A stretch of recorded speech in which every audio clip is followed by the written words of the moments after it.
Alright, so welcome back to our channel mga chong, and for today, we're going to do another unboxing. And if you're still not subscribed to our YouTube channel, maybe it's time for you to subscribe na. So we bought this solar light for outdoor for only 185 pesos. This is for the 20 watts variant, okay? And if you want to get the actual Lazada link where we bought this, you can always check the video description below.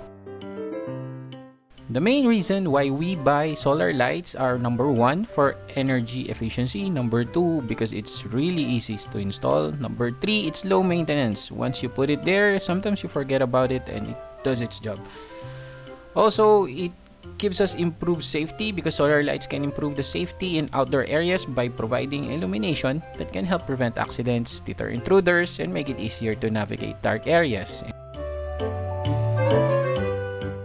And now, let's see what are inside the box. So first, we have the brackets. These are attached to both the solar lights and the solar panels, so they are kept in place.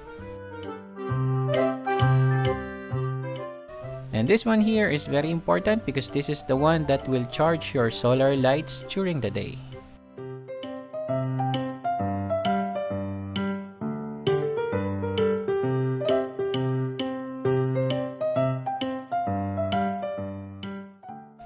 Comes with the remote control as well to control the lights, and this is the product manual that we seldom read.